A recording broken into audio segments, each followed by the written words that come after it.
Hello students, welcome back once again. स्वागत है आपका अपने यूट्यूब चैनल मैथ्स दुनिया में। तो आज आपके लिए क्लास 10th प्रोबेबिलिटी से मोस्ट इंपॉर्टेंट एमसीक्यू हम लेके आए हैं। तो इससे प्रीवियस वीडियो में भी हम आपके लिए प्रोबेबिलिटी से रिलेटेड मोस्ट इंपॉर्टेंट क्वेश्चंस की वीडियो बना चुके हैं। आई होप आपने उन सारे क्वेश्चंस का रिवीजन भी कर लिया होगा और बहुत अच्छे उन क्वेश्चंस को समझ भी गए होंगे। ठीक है, तो शुरू करते हैं अपनी आज की क्लास। तो आज की क्लास में जो हमारे पास क्वेश्चन है, देखिए क्वेश्चन को शुरू करते हैं। तो क्वेश्चन नंबर 16 है हमारे पास, कहता है which of the following can not be the probability of an event. किसी इवेंट की प्रोबेबिलिटी इनमें से कौन सी नहीं हो सकती, आपको बतानी है। तो आप एक चीज़ हमेशा ध्यान रखिए बच्चों, कि कोई भी प्रोबेबिलिटी है, किसी भी इवेंट की होने की जो प्रोबेबिलिटी है वो एक तो नेगेटिव नहीं हो सकती है, और जो प्रोबेबिलिटी आपकी जो पी है वो आपकी कभी भी ग्रेटर देन 1 नहीं हो सकती है। 1 से ज़्यादा इसकी वैल्यू कभी भी नहीं हो सकती है। देखिए यहाँ पे लिखा भी है कि probability of an event can not be negative और मोर देन 1। ठीक है, सो आप यहाँ देख रहे हैं कि आपके पास एक ऑप्शन बी ऐसा है जहाँ पे आपका जो प्रोबेबिलिटी दी है वो -1.5 दी हुई है, तो नेगेटिव आपकी प्रोबेबिलिटी नहीं हो सकती है। इट मीन्स आपका ऑप्शन नंबर बी हो जाएगा राइट आंसर। ठीक है, आई होप आपको समझ में आ गया होगा। अब देखते हैं next question, question number 17। So students, ये है क्वेश्चन नंबर 17। देखिए क्वेश्चन नंबर 17 क्या है, आपको गिवन है किसी नंबर के किसी इवेंट की होने की प्रोबेबिलिटी आपको गिवन है। ठीक है, तो आपने एक फॉर्मूला यहाँ पर याद रखना है। आपसे पूछ रहा है कि इवेंट के ना होने की प्रोबेबिलिटी क्या होगी, है ना। तो इनके बीच में एक रिलेशन होता है कि इवेंट होने और ना होने के बीच एक रिलेशन होता है। मीन्स आप इसकी प्रोबेबिलिटी निकालिए, और दोनों का जो सम होता है कि प्रोबेबिलिटी इवेंट होने की प्रोबेबिलिटी और नहीं होने की प्रोबेबिलिटी, इनका जो सम होता है बच्चों वो 1 होता है। तो हमारे पास नहीं होने की प्रोबेबिलिटी निकालनी है, होने की प्रोबेबिलिटी हमें पता है कि 0.05 है, तो आप 1 से इसको माइनस कर लीजिए, तो आपका आंसर आ जाएगा 0.95। तो बहुत ईजी क्वेश्चन था और ऑप्शन नंबर डी हो जाएगा आपका राइट आंसर। ठीक है, तो इस तरीके से भी क्वेश्चन आपके एग्जाम में पूछा जा सकता है, तो आप इजीली उसे सॉल्व कर सकते हैं। तो चलते हैं नेक्स्ट क्वेश्चन, क्वेश्चन नंबर 18 पे।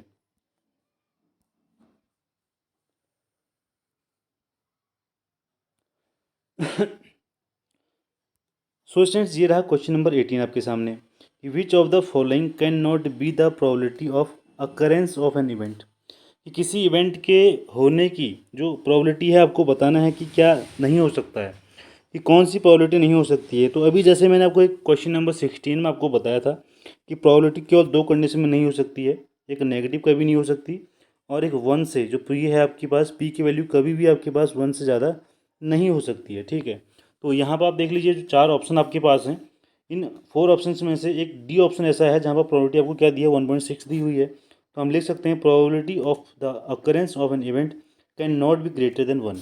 वो किसी भी हालत में 1 से ज़्यादा नहीं हो सकती है। मीन्स ऑप्शन नंबर डी आपका हो जाएगा राइट आंसर। 1.6 किसी इवेंट की प्रोबेबिलिटी नहीं हो सकती है। ठीक है, तो आप आई होप आपको समझ में आ रहा होगा, और आपको वीडियो अच्छी लग रही है तो ज़रूर वीडियो को लाइक करें और अपने फ्रेंड्स तक इनको शेयर भी करते रहें। तो देखते हैं नेक्स्ट क्वेश्चन, क्वेश्चन नंबर 19। तो स्टूडेंट्स, क्वेश्चन नंबर 19 भी आपके सामने देखिए इस तरीके से हम लेके आए हैं। तो क्वेश्चन नंबर 19 देखिए क्या है, the probability of a certain event. देखिए मोस्ट इंपॉर्टेंट क्वेश्चन है कि किसी सर्टेन इवेंट के, मतलब एक इवेंट ऐसा है जो कंफर्म है कि होगा, है ना, निश्चित है वो। तो इसका ऑप्शन आपको पता होगा कि 1 है, कि किसी certain event, probability of a certain event is always 1। इसको आप नोटबुक में लिख लीजिए, और मोस्ट इंपॉर्टेंट क्वेश्चन है कि इससे क्वेश्चन आपका पूछा जाएगा। ठीक है, और इसी तरीके से कोई इम्पॉसिबल आपके सामने इवेंट है। ठीक है, अभी नेक्स्ट क्वेश्चन आ रहा है, देखिए इसको डिस्कस कर लेते हैं। देखते हैं क्वेश्चन नंबर 20। देखिए ये देखिए स्टूडेंट, क्वेश्चन नंबर 20 आपके सामने आ गया। ठीक है, तो क्वेश्चन नंबर 20 में आपके पास है कि probability of an impossible event. तो इम्पॉसिबल, अभी जैसे हमने पढ़ा था कि जो सर्टेन इवेंट होता है उसकी प्रोबेबिलिटी कितनी होती है, 1 होती है। तो उसी तरीके से जो इम्पॉसिबल जो आपका इवेंट होगा उसकी जो प्रोबेबिलिटी है वो कितनी होती है, 0 होती है। भाई इम्पॉसिबल है, वो इवेंट हो ही नहीं सकता है, तो उसकी प्रोबेबिलिटी कितनी हो जाएगी, 0 हो जाएगी। तो यहाँ पर लिखा हुआ है कि probability of an impossible event is always 0। ठीक है, तो ये हो जाएगा आपका option number A is your right answer. ठीक है, तो इस तरीके से क्वेश्चन नंबर 20 भी हमने कंप्लीट कर लिया है। तो अब डिस्कस करते हैं question number 21। So question number 21 क्या है बच्चों, देखते हैं एक बार। तो क्वेश्चन नंबर 21 है हमारे पास, what is the probability that a non leap year has 53 Sundays. तो सबसे पहले तो आपको ये पता होना चाहिए कि जो नॉन लीप ईयर होता है हमारे पास बच्चों, ठीक है, तो नॉन लीप ईयर में जो नंबर ऑफ डेज होता है वो होता है 365, ठीक है। अब मैं पता करना चाहता हूँ कि इसमें कितने वीक्स होंगे, तो मैंने वीक्स कर लिया। तो आपको सबसे पहले यही स्टेप आपको यहाँ पे फॉलो करना है। सबसे पहले आप नंबर ऑफ वीक्स कैलकुलेट कर लीजिए। तो आप इसको जब करेंगे तो आपके पास जो नंबर ऑफ वीक्स आ जाएगा वो 53 आ जाएगा, 53 वीक्स आ जाएंगे। एंड आपके पास सॉरी 52 आ जाएंगे यहाँ पे, ठीक है। ये देख लीजिए, इस तरीके से आप इसका सॉल्यूशन देख लीजिए कि हमने देखा कि नॉन लीप ईयर है, उसमें 365 आपके पास डेज हैं, है ना। तो यहाँ पर कितने होंगे, 52 वीक्स होंगे और 1 डे होगा आपके पास। तो आपके पास ये निकल के आ गया। जब आप यहाँ पर कैसे निकाला देखिए इसे, आप जब 365 को यहाँ पर डिवाइड करेंगे किससे, 7 से, ठीक है।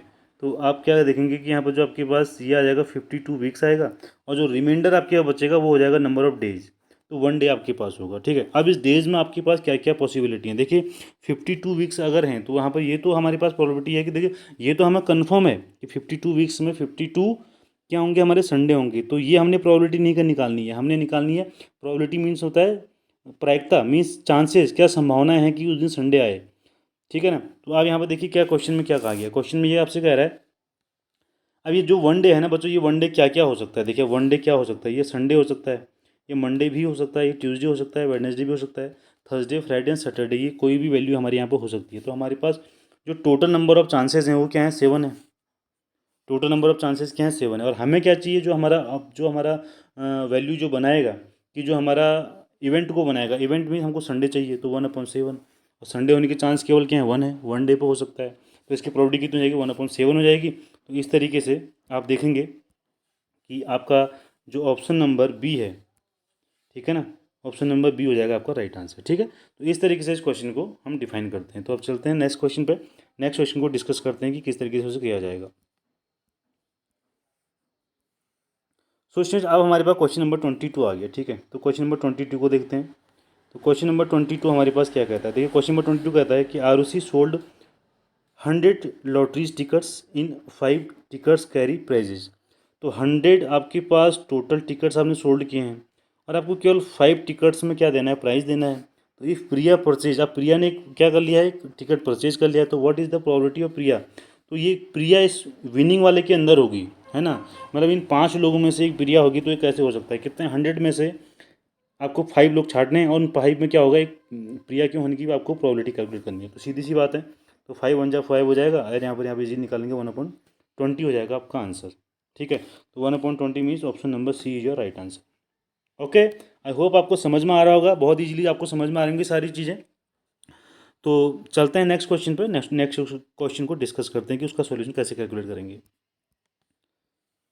तो क्वेश्चन नंबर 23, देखिए ये क्वेश्चन नंबर 23 आपके लिए बहुत इंपॉर्टेंट क्वेश्चन है, अच्छा क्वेश्चन है, ठीक है। तो ये क्वेश्चन कहता है कि number selected from 50 natural numbers. तो 50 नेचुरल नंबर्स हैं, तो आपको ये तो कंफर्म हो गया है कि आपको यहाँ पे जो टोटल जो आपके पास इवेंट्स हैं वो आपके पास क्या हैं, 50 हैं, ठीक है। तो what is the probability that it is a number, it is multiple of 3 और 5। तो 3 और 5 का मल्टीपल क्या होता है, देखिए आप इसको एक बार चेक करिए, ये समझिए चीज़ को कि देखिए ये आपके पास क्या है, 50 नेचुरल नंबर्स तो आपने लिए हैं, ठीक है। तो आपको टोटल एलिमेंट्री इवेंट तो आपके पास 50 हो गए हैं ना। तो let E be the event है अब हमारे पास, और क्या होना चाहिए, गेटिंग मल्टीपल 3 और 5, 3 और 5 को, या तो 3 का मल्टीपल हो या 5 का मल्टीपल हो, उसे हमने कैलकुलेट करना है। अब आप इस कुल मिला के ये समझ लीजिए कि आपके पास 1 से लेके 50 तक नंबर्स हैं। नेचुरल नंबर्स वो नंबर होते हैं जो कहाँ से स्टार्ट होते हैं, आपके 1 से स्टार्ट होते हैं, है ना। तो ये सारे हमारे क्या हैं, नेचुरल नंबर्स हैं, और हमें 50 तक लेना है सारे नंबर्स। और हमें इसमें कैसे नंबर सेलेक्ट करने हैं, हमें प्रोबेबिलिटी हमारा जो जो बनेगा इवेंट वो कैसे बनेगा, हमारा इवेंट ऐसे बनेगा जैसे 3 है तो ये 3 का मल्टीपल है, 6 है ये भी 3 का मल्टीपल है, 9 भी 3 का मल्टीपल है, 12 भी है, 15 भी 5 का मल्टीपल है, 3 का मल्टीपल भी है। या तो वो 3 का मल्टीपल हो या 5 का मल्टीपल हो, ये आपसे क्वेश्चन में सीधा सीधा बोल रहा है। तो आप ये सारे मल्टीपल निकाल लेंगे जो 3 और 5 का होता है ना। और इनको सारे आप काउंट कर लीजिए। तो काउंट करके आप देखेंगे कि आपके पास इनकी वैल्यू कितना थी, 23 आ रही है। अब आपको 50 में से जो आपका इवेंट बनाएगा वो कितने हैं, 23 हैं।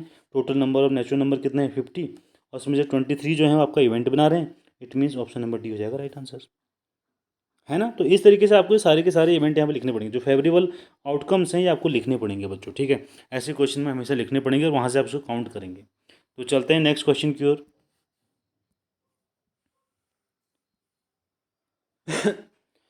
सो इसमें क्वेश्चन नंबर समझते हैं 24 को। यहाँ पर two number A and B are selected successfully without replacement in that order from the integers 1 to 10, कि 1 to 10 से आपको क्या करना है, इंटीजर्स लेने हैं, ठीक है। और आपको ये बतानी है प्रोबेबिलिटी कि ए अपॉन बी आपको इस तरीके से बनाना है, ए अपॉन बी आपको इस तरीके से बनाना है कि आपके पास इंटीजर है, ठीक है। तो सबसे पहले तो आप इसमें एक चीज़ समझ लीजिए। क्या समझ लीजिए, देखो कि total number of elementary events आपके पास क्या हैं, है ना, कि आपके पास जो total number of elementary events हैं वो कितने होंगे। देखिए आपके पास 10 × 9 होंगे 90 आपके पास क्या होंगे, टोटल नंबर ऑफ इवेंट्स होंगे, ठीक है। कैसे निकाले हमने, देखो आप 1 से 10 तक आपको नंबर्स लेने हैं। और आपको एक चीज़ और कही है यहाँ पे, without replacement in that order, उनका और ऑर्डर का रिप्लेसमेंट नहीं करना है, ठीक है। आगे पीछे उनका जो है जो भी नंबर है उसको चेंज नहीं करना है आपने। तो यहाँ पर देखिए किस तरीके से इस क्वेश्चन को आप करेंगे। तो ये तो आपके पास जो है टोटल नंबर्स ऑफ, तो ये तो आपके पास total number of elementary events इस तरीके से बन जाएंगे, ठीक। अब आप क्या करेंगे, आप इसको नॉन रिप्लेसिंग नेचर का और अलग बनाना है। तो ई क्या है, आपके पास एक इवेंट बनाना है कि ए और बी हमारे पास क्या हो, इंटीजर हो। अब मेरे पास बताइए, देखिए यहाँ से इस एग्जाम्पल से आप समझेंगे बहुत अच्छे तरीके से कि 2/1 हमने नंबर लिया, तो 2/1 इससे हम अगर डिवाइड करेंगे तो एक बात बताइए आप कि 2/1 अब अगर हम लेते हैं तो इससे क्या बनेगा, इंटीजर बनेगा ना। इससे भी हमारा एक इंटीजर बनेगा, इससे भी इंटीजर बनेगा, मीन्स आपको डेसिमल वाली वैल्यू नहीं लेनी है। तो 4/2, 5/1, 6/1, 6/2, 6/3, 7/1, 8/4, 8/2, है ना। अब 8/3 नहीं हो सकता है, ठीक है ना, क्योंकि इससे हमें इंटीजर नहीं बनेगा। हमें क्या चाहिए, हमें इंटीजर चाहिए, ठीक है। 8/1, तो इस तरीके से सारे नंबर हमने बना लिए बच्चों, ठीक है ना। इस तरीके से सारे नंबर हमने बनाए, इनको काउंट किया हमने, तो हमारे पास कितना है, 17 नंबर आए। और आपके पास टोटल कितने थे, 90 थे आपके पास। देखिए ये आपके पास एलिमेंट्री इवेंट्स क्या थे, आपके पास 90 थे। तो 90 थे आपके पास, तो 90 आप इसकी प्रोबेबिलिटी निकालनी है कि ए अपॉन बी क्या हो, इंटीजर हो, तो इसको लिखेंगे हम 17/90, ठीक है। तो इस तरीके से हम इस क्वेश्चन को करते हैं। मोस्ट इंपॉर्टेंट क्वेश्चन है, बहुत अच्छा क्वेश्चन है, आपके एग्जाम में पूछा जा सकता है। आई होप आपको समझ में बहुत अच्छे से इस क्वेश्चन समझ में आ चुका होगा। तो अगर आपके समझ में आ रहा है तो ज़रूर आप वीडियो को लाइक और शेयर जरूर करें अपने फ्रेंड्स तक। देखते हैं next question, question number 25।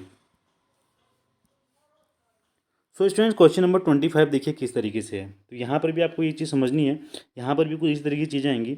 2 dice are rolled simultaneously, हमने क्या किया है, 2 डाइस को क्या किया है, रोल्ड साइमल्टेनियसली किया है। एक हमारे पास ये डाइस है, एक हमारे पास ये डाइस है, हमें इनको क्या किया है, साइमल्टेनियसली इनको रोल्ड किया हुआ है। तो the probability that they shows different faces, आपको डिफरेंट फेसेज जो बनाए, आपको ये बताना है कि डिफरेंट फेसेज आने की क्या प्रोबेबिलिटी है। मीन्स वहाँ 1 आए तो वहाँ 6 आए, या वहाँ 1 आए वहाँ 5 आए, या 1 आए वहाँ 4 आए। तो इस तरीके से कैसे बनाया जा सकता है, देखिए समझते हैं। देखिए आप, देखिए आप सबसे पहले समझिए कि एक डाइस के अंदर कितने मार्क्स होते हैं बच्चों। क्या एक डाइस के अंदर हमारे पास, एक डाइस के अंदर हमारे पास क्या होते हैं, देखिए 6 नंबर तक होता है। तो 2 डाइस के अंदर कितना हो जाएगा टोटल, 6 × 6 = 36 हो जाएगा, ठीक है। अब हमने क्या कि ये एक हमारे पास इवेंट है, getting off showing different phases on the both dice, different sides हमारे पास दिखाई दे, ठीक है। तो एक नंबर ऑफ फेवरेबल इवेंट्स क्या हो जाएगा, फर्स्ट डाइस की अगर निकालें तो 6 होगा। भाई 6 में से कोई भी फेस आ सकता है, ठीक है।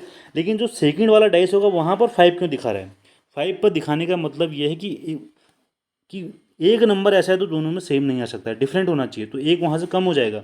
सपोज यहाँ 6 आ रहा है तो यहाँ पर 6 नहीं आना चाहिए, मीन्स यहाँ पर आने की प्रोबेबिलिटी क्या है, केवल 5 है। यहाँ पर 6 है तो यहाँ पर 5 है।